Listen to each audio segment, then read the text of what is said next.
Pagpalang araw po sa inyong lahat, mga mahal naming kamundo.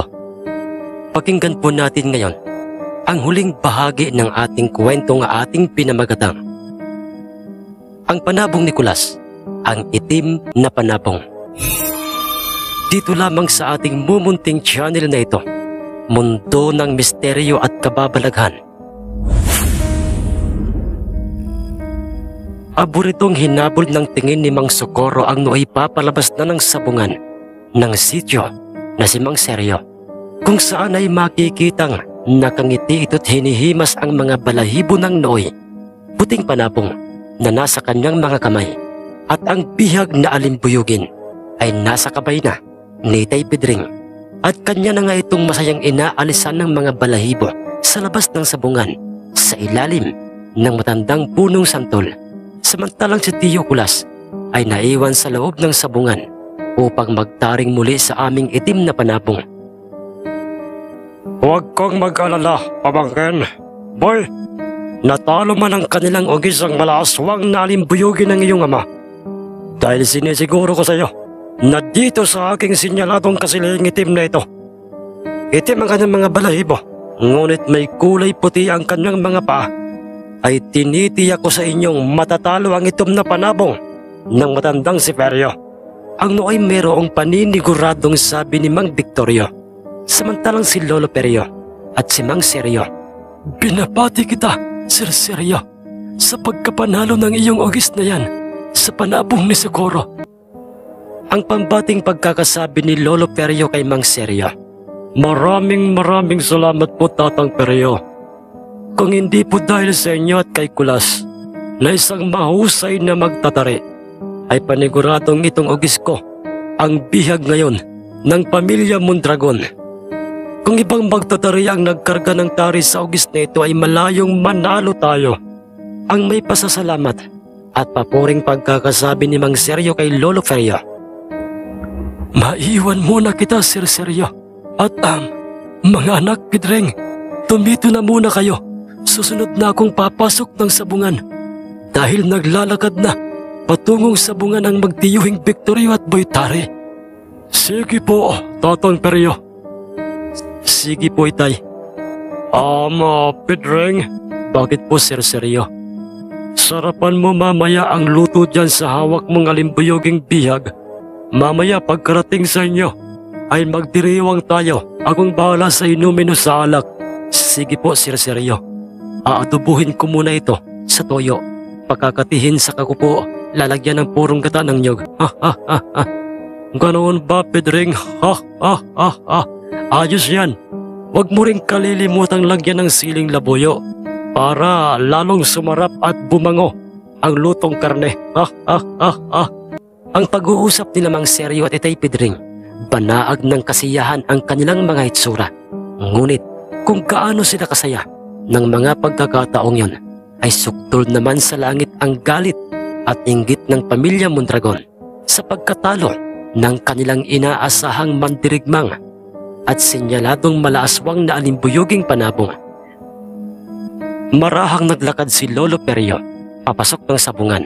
Hawak niya't hinihimas ang aming itim na panabong, kung saan ay ang paligid ng sabungay maihahalin tulad na para bang merong maraming bilang na mga bubuyog sa paligid ng sabungan dahil sa mga usap-usapan at bulong-bulungan ng mga mamumusta at mga sabungero at ang kanilang paksay patungkol sa nooy itim na panabong ni Lolo Perio at ang patungkol sa pagiging mahusay na magtatari ni Tio Kulas. Alam mo, pre, akala ko ang itim na panabong na yan ay isa lamang kwento o alamat.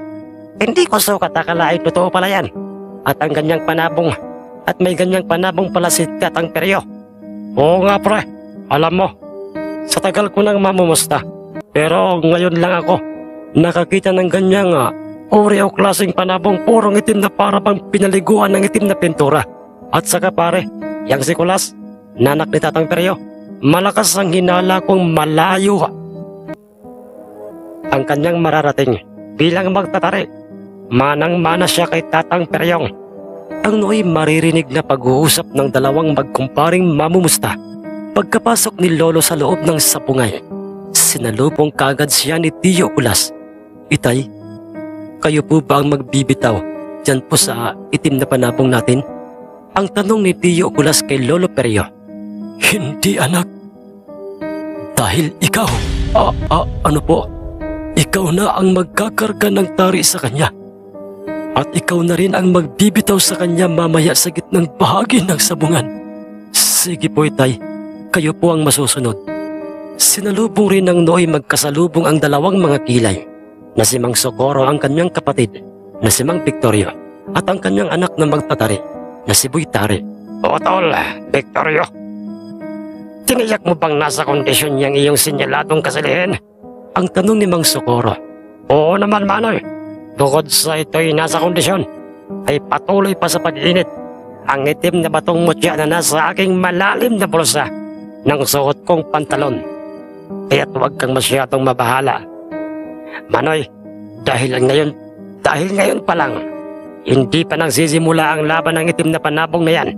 At itong aking sinyaladong kasilihin ay ginagarantiya ko sa iyong tayo na ang panalo. At yung itim na panabong na yan, Noy, yan ang ating kagataan at pipigaan ng maraming siling laboyo. Ang mayroong paniniguradong sambit ni Mang Victorio sa kanyang Manoy Socorro at para bang yun ay kanyang sinasadyang iparinig kina Lolo Perio at kay Tio Kulas sa paraang nilalaksan nito ang kanyang pagkakasabi ng mga katagang yon. Tiyakin mo lang, Tol, dahil ayokong mapahiya tayo rito. Higit sa lahat, ay ayokong magmukhang kaawawa sa paningin ng mga tao rito at maging usap-usapan o pulutan sa inuman ng ating angkan. Asik pang pagkakasabi ni Mang Socorro sa kanyang kapatid. Anak, boy. Ano po yun, Papa? Anak, ikaw ang magbibitaw mamaya sa panabong ng tiyuhin mo. Pero Papa, bakit po? Huwag ka nang magreklamo, boy. Anak, sundin mo na lang ako. Ako ang masusunod ngayon. At kahit pa'y tumutulos siyang pulmo, wala siyang magagawa. Tandaan mo, boy. Ipinahiya mo na ako kanina. Sige po, Papa. Teka lamang. Boy, ito. Ilagay mo sa loob ng iyong kaliwang malalim na bulsa. Yan sa suot mong pantalon. Ito ang aking puting mutya. At Otol, Socorro, ibigay mo rin kay Boy yang itim na batong mutyang nasa sayo. Pagsamahin natin ng dobleng bisa ng mga yan para matiyak natin ang ating tagumpay. Bagamat nagdadalawang isip May, ay sinunod pa rin ni Mang Victorio at Boy Tari ang nais na mangyayari ni Mang Socorro. Magkasama sa iisang bulsa ng pantalong suot ni Boy Tari ang dalawang mutyang bato at pagkatapos nooy ipinag-utos na ng namamahala ng sabungan ng sityo na kargahan na ng tig-isang tari ang nooy parehong mga itim na mga panabong. Bagay na ikinatuwa at ikinasabik ng mga mamumusta at mga sabongerong nasa paligid ng sabungan. Ngunit ng puntong iyon, di hamak na mas marami na ang nagtiwala at pumusta sa itim na panabong nila Lolo Perio kung ito'y ikukumpara sa sinyaladong kasilihing panabong ng pamilya Mondragon. Ganoon pa May, pinunang lahat ng pamilya Mondragon ang kulang na mga pusta sa paraang nilakihan ng mga ito ang pusta sa kanilang sariling panabong. Taliwas yon kina Lolo Perio at kay Mang Seryo. Dahil kung pumusta sina Lolo ay hindi sagad, napaiktad ang hawak ni Lolong itim na panabong nang sumayad na nga sa kanyang kaliwang paa ang isang taring pinahamugan ni Tio Kulas sa kanilang bubungan at hinayaang umagahin doon. Samantalang si Boy Tari ay muling tumipat o musal ng mga kakaibang mga kataga at kung nooy dinalaan ito ang talim ng taring kanyang ikinarga sa alimbuyugin ng kanyang ama, nooy dinuraan niya ito ng kanyang nakakadiring mayapot na laway. Ang mismong hawak nitong matalas na tari, bago niya ito ikinarga sa mismong paanan ng sinyaladong kasilihin na nooy makikita ng maingat na hawak-hawak ng kanyang tiyuhing si Mang Victorio. Pagkatapos na makargahan na ng mga tari ang dalawang mga panabong, ay pareho nila ang mga itong iniabot sa dalawang magtatari, kay Tio Kulas ang itim na panabong at kay Boy Tari naman ang sinyaladong itim na kasilihing panabong. Naghiyawang muli ang mga tao sa paligid ng sabungan. Kasunod naman Noy, Ama Juan, Socorro, mawalang galang na, ang sabi ng sentensyador. At bakit ha? Pasensya na pero kinakailangan mo munang lumabas ng sabungan. At Ano, bakit? Bulag ka ba? Ha? Hindi mo ba nakikitang laban ng aming mandirigmang panabong ngayon? Tapos palalabasin mo ako rito. Abay bastos ka. Pasensya na. Bawal po kasi rito sa loob ng sabungan ng higit sa 5 katao. Lalo na po kung meron magaganap na salpukan. Nakatulad ng sa ngayon. Tatanggi pa sana si Mang Socorro sa gustong mangyari ng sentensyador ng sabungan, ngunit wala na rin itong nagawa pa.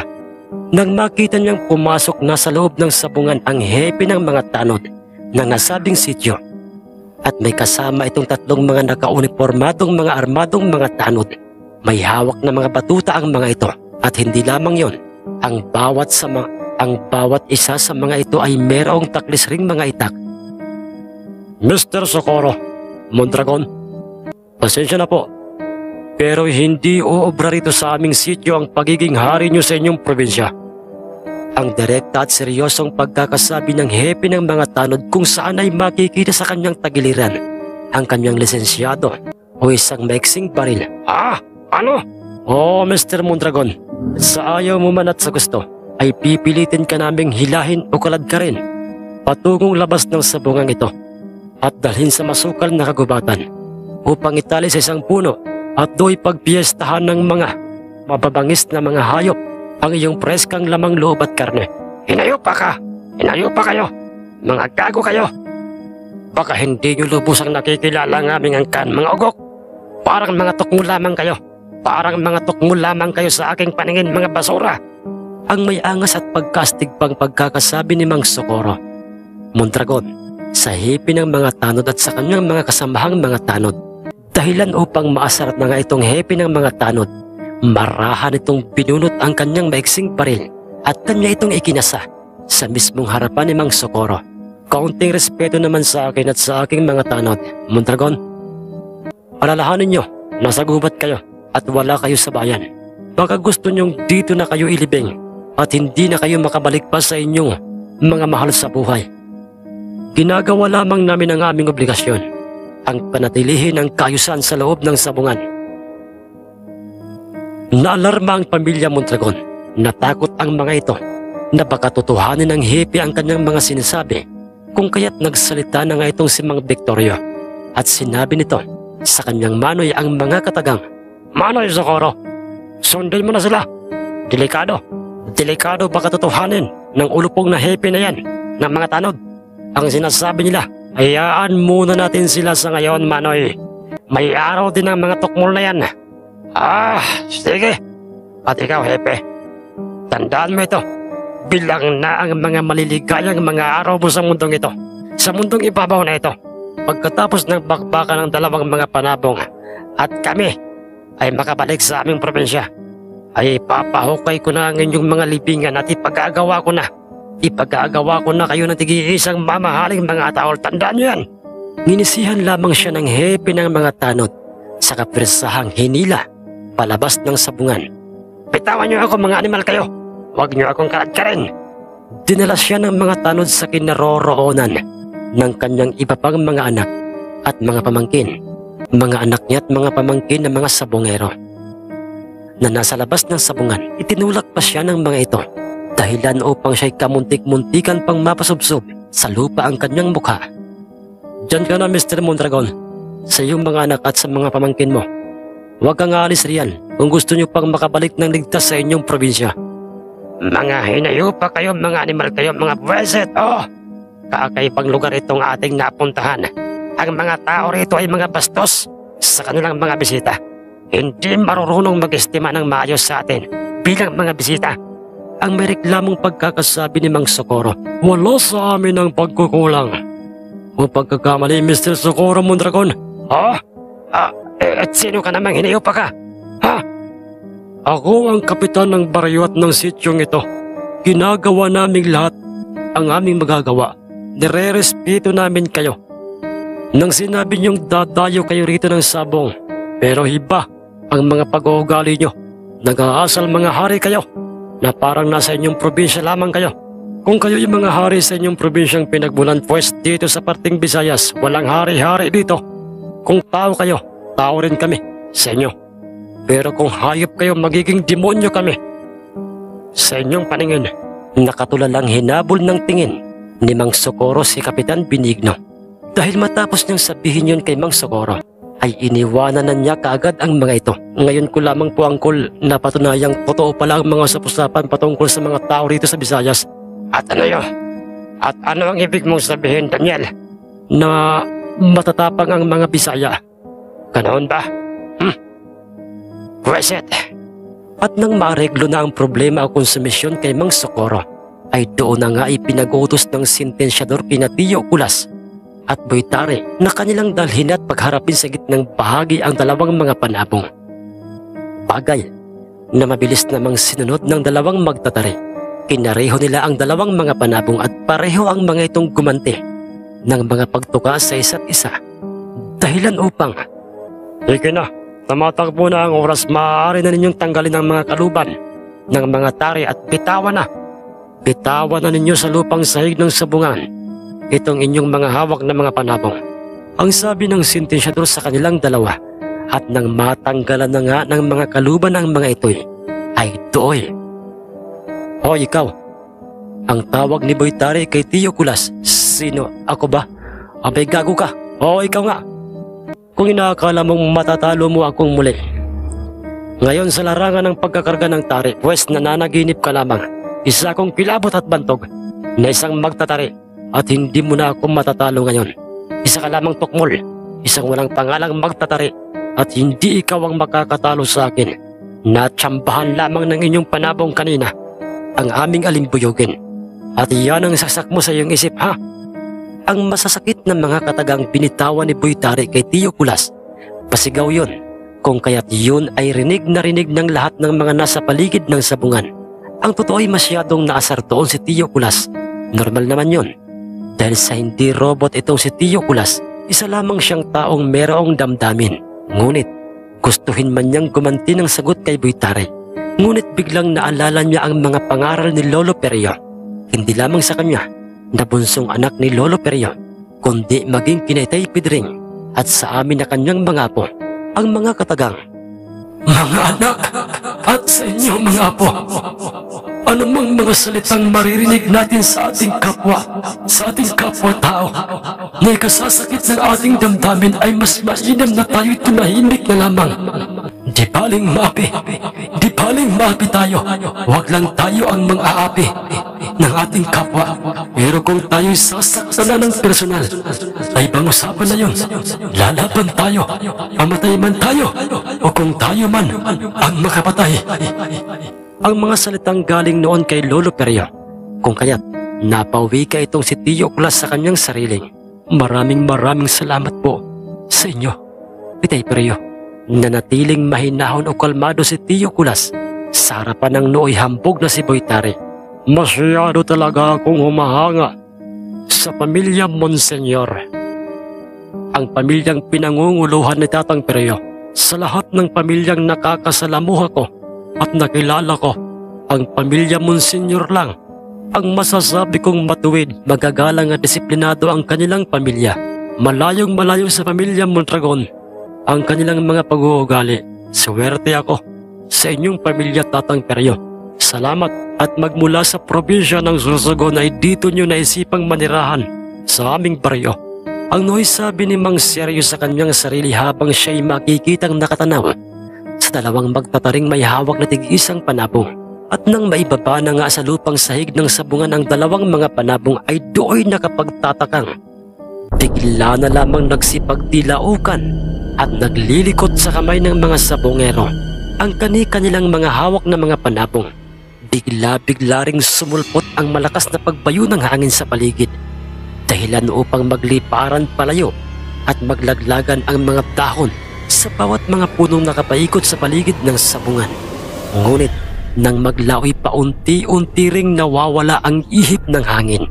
Kalmadong hindi gumagalaw ang itim na panabong ni Lolo Perio at hindi ring makikitang kumukurap ang kanyang mga mata dahil sa ito'y purong itim, at kung ito'y ihahalin tulad o ilalaraw ay nagmistula itong drawing sa isang papel o isang estatuang panabong, samantalang ang nooy sinyaladong kasilhing itim. Ang mga balahibo ngunit merong kulay puting mga paa ay makikitang naglalakad ng paikot sa itim na panabong. Matinding pagrigodon o pagkalabog na ng mga dibdib ang nooy nararamdaman ng pamilya Mondragon na parabang kulang na kulang ang kanilang paniniwala at pag-aasang magtatagumpay sa bakbakan ng kanilang pambatong panabong. Ngunit taliwas yun sa aming angkan, lalong-lalo na nga kina Lolo Perio at Tio Kulas, dahil katulad ng aming itim na panabong, Sir Diaz, kalmadong kalmado lamang si Lolo Perio at Tio Kulas, at yun ay napansin kagad ni Mang Socorro kong kayat. Animal, kalmado lamang ang magamang Kulas at Tandang Perio, maging ang kanyang tatlong mga anak at si Seryo. At parang hindi man lang natatakot o nag-aalala ang mga ito sa kanilang panabong. Oh, buweset! Ngayon lamang ako nakaengkwentro ng mga sabongerong tulad nilang parang walang pakialam sa kanilang panabong. Nakakailang hakbang ng paikot sa itim na panabong ang sinyaladong kasilihin, ngunit hindi pa rin talaga gumagalaw ang itim na panabong ni Lolo Perio. Naku po, pare, totoo kaya ang usap-usapan patungkol sa itim na panabong na yan? Anong usap-usapan patungkol dyan, pre? Na kapag ito'y pumalo, ay paniguradong biyag na ang kanyang katunggaling panabong. Malalaman natin yan, pre, mamaya, sa oras na pumalo na yung itim na panabong. Dahil, pre, dyan ko'y pinustang lahat ang aking dalang mga pera at pinupit ko pa sa aking asawa. Ang pag-uusap ng dalawang magkaibigang sabongero. Nang walang ano-ano'y ora-oradang inatakid pinalo ng pinalo ng sinyaladong kasilihing panabong ang itim na panabong ni Lolo Perio. Ngunit hindi niya maabot ng kanyang tari ang itim na panabong. Dahil, Sir Diaz, nagulat ang lahat sa kung papaanong nakita nilang nasa itaas na ito ng sinyaladong kasilihing panabong. Nasa ere na ang itim na panabong at ito'y babagsak na sa itim na kasilihing panabong. Napakabilis! Imposible ito!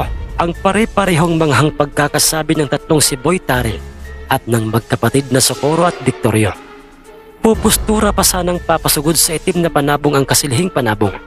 Ngunit nahuli na ito, Sir Diaz, dahil bago pa man niya ibinuka ang kanyang mga pagbak upang salubungin sa ere ang itim na panabong, ay bumagsak na sa kanyang uluhan at bumao na ang napakatalas na taring kargada ng aming itim na panabong. Hindi maaari ito. Bulalas na pagkakasabi ni Boy Tari. Tumalasik pang patungong harang ng sabungan ang tinaguriang sinyaladong panabong, nakasilihing panabong, at wala na ito sa direksyon. Tatakbo na ito. Kung ito'y ilalarawan o ihahalin tulad sa isang tao, ay parang ito'y lasing na o di kaya'y sabog sa marijuana. Nagsigawan ang mga mamumusta't sabongero dahil nang huminto ito sa kanyang ginagawang kakalikot, ay doon pa lamang nakumpirma ng lahat, lalong-lalo na nga ng sentensyador ng sabungang pasag na ang ulo ng sinyaladong kasilihing panabong.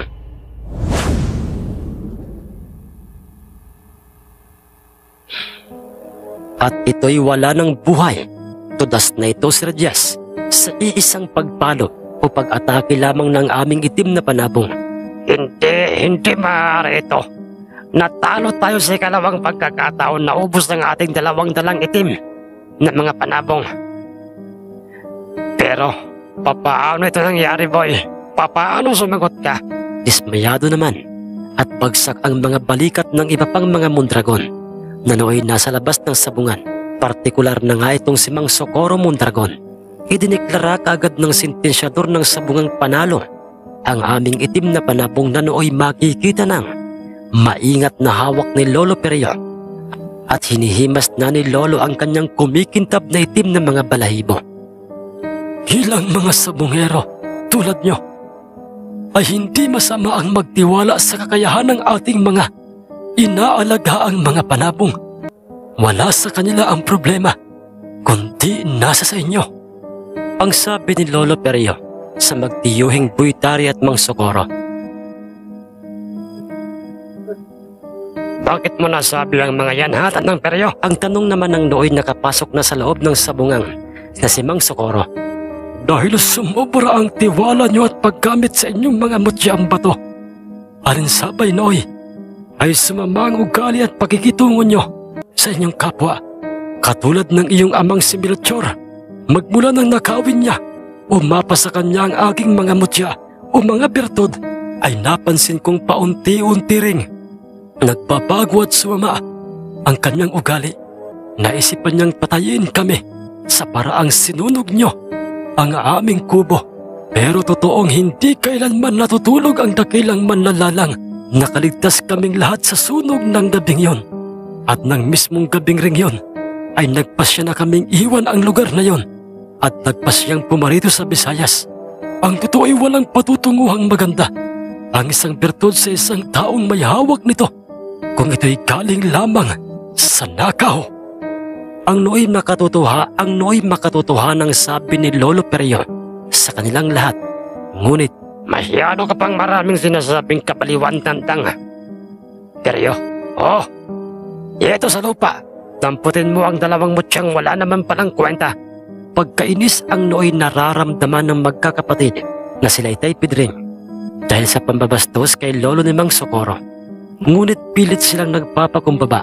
Yumuko si Itay Pedring at kinuha ang dalawang batong mutya at kanya itong pinunasang mabuti. Sa kanya inilagay sa loob ng pantalong bulsa ni Tio Kulas. Marami pa sana akong gustong sabihing mga importanteng mga bagay sa inyo. Pero sa tingin ko'y nagsasayang lang ako ng aking laway. Wala ring silbi pa kung ito'y isa-isahin ko sa inyo. Pero heto lang ang masasabi ko sa inyong lahat. Hindi pa huli ang lahat sa inyong pamilya. Sikapin niyong maging mabuti sa inyong kapwa hanggat meron pang pagkakataon. Tayo na mga anak at serseryo.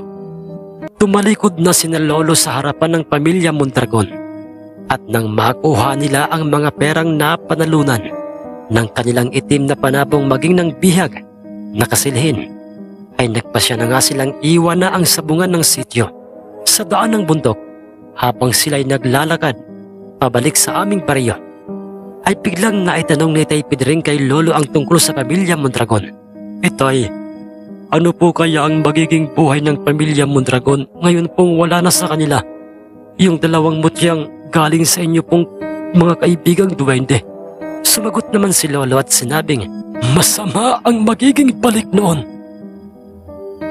sa kanilang pamilya, mga anak, dahil mamalasin sila. Magkakaranas na sila ng kahirapan, pagkalito, gutom, mauubos lahat ng kanilang pundar at magkakasakit sila. Ano po, bakit niyo po nasabi yan, Itay? Yun sana ang sasabihin ko sa kanila kanina. Dahil ang totoo ay, nang araw na ninakaw sa akin ni Melchor ang dalawang mga mutyang yan,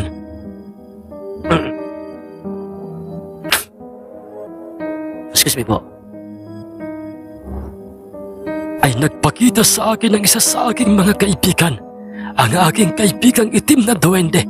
Tiniyak niya sa akin na magkakaroon pa rin ng bisa sa pamilya Mondragon ng dalawang nakaw na mutya. Pero sa oras na matalo isa man sa kanilang panabong, ay mawawala na ito ng bisa.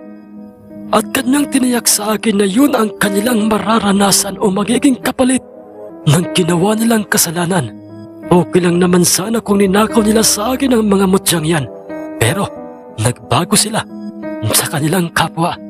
Nangyaring lahat, Sir Jess, o nagkatotoo ang mga yon sa pamilya Mondragon dahil nabalitaan naming naubos lahat ng mga pundar na mga lupa't mga ari-arian ng pamilya Mondragon. Dahil natatalo na ang mga ito, hindi lamang sa sabong, kundi sa iba't iba pang mga bisyo.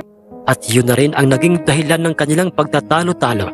Nagdimandahan ang magkapatid na Socorro at Victorio. Nagsisihan hanggang sa magpatayan na nga ang mga ito. Samantalang sina Lolo Perio at Tio Kulas ay nagpatuloy sa pagsiservisyo kay Mang Seryo. Hindi nagtagal ay nakilala na ring bantog na magtatari si Tio Kulas at ang panabong ni Tio Kulas na itim na panabong. Tatang Perio at sa inyong 5 magkakapatid, Pedring, ipinatawag ko kayo para sabihin ang mga lupang kinatitirikan ng inyong mga bahay, ang mga palayang inyong tinatamnan ng mga palay, At yun pong malawak na lupain o mga niyugan sa bundok na inyo pong pinaglulukaran ay binibigay ko na po sa inyo. Ang sabi ni Mang Seryo kina Lolo Perio, bagay na ikinagulat nila Lolo at nila Itay. Maraming salamat po, Sir Seryo. Walang anuman po yun, Tatang Perio. Deserve niyo po yun. Dahil magmula noon hanggang sa ngayon ay nananatili kayong mabubuting mga tao sa amin. At naging tapat, hindi lamang sa sabong at sa pagiging magtatari nyo. Inasikaso ko na po ang mga papilis o mga titulo para po may transfer na po sa inyo ang pangalan ng mga lupang nabanggit ko. At ikaw, Iho Kulas, bakit po, Sir Seryo? Kung willing kang mag-aral mula high school hanggang kolehiyo, ay papag-aralin kita hanggang makapagtapos ka, Iho. Sir Seryo, nakakahiya na po sa inyo. Ako ang nag-offer at bukal yun sa aking kalooban. Tandaan mo ito, Iho. Ang maging titulado. Ang alam kong magandang paraan para matupad ang mga pangarap ni Tatang Perio at ang pangarap mo na mabigyan ng karangalan at tagumpay ang iyong pamilya. Hindi lamang sa pagiging magtatari. Salamat po, Sir Seryo. Walang anuman yon, Kulas. Sir Jess, nawala man si Lolo Perio at hindi man niya nakitang naging isa ng legit na engineer, si Tio Kulas, sa tulong ni Sir Seryo. Ngunit alam namin na kanyang iniwanang pamilya na kung nasaan man ang kaluluwa ni Lolo Perio, ay alam naming masaya siya dahil paunti-unti nang nagkakaroon ng linaw o katuparan ang kanyang pangarap para sa aming pamilya. Unti-unti nang nakikilala ang aming angkan na may kaya o maginhawa sa buhay. Sa tulong ni Tio Kulas, siya na rin ang nagpapaaral sa amin na kanyang mga pamangkin. Katuwang siya ng aming mga magulang. Ganoon pa may, sa kabila ng magandang nangyari sa aming pamilya, ay wala pa ring pagbabago kina Itay at kay Tio Kulas. Nananatili silang mapagpakumbaba at merong respeto sa kanilang kapwa. Ganoon rin kami na kanyang mga pamangkin. Nasa kanya pa ring pag-iingat ang dalawang mutyang bato noon at ang itim na panabong. Siya pa rin ang nagkakarga ng tari sa mga panabong ni Sir Seryo o ni Mang Seryo. Pero may pagbabago na dahil sa sila'y bihira na dumalo ng sabong. Ang masasabi ko lamang po, Sir Jess, iba pa rin talaga kung taglay ng isang pamilya o isang tao man ang magandang pag-uugali at pakikisama sa kanyang kapwa. Nananatili ang takot sa Diyos at ang pagiging mahinahon ng ating isip. Yan ang magsisilbing puhunan para maabot natin ang ating mga pangarap na akala natin ay imposibleng maabot ng isang taong walang kakayahan. Palaging maghahanap at gagamit ng instrumento ang Panginoon upang yun ay magkaroon ng katuparan. Si Sir Seryo ang naging instrumento para sa aming pamilya.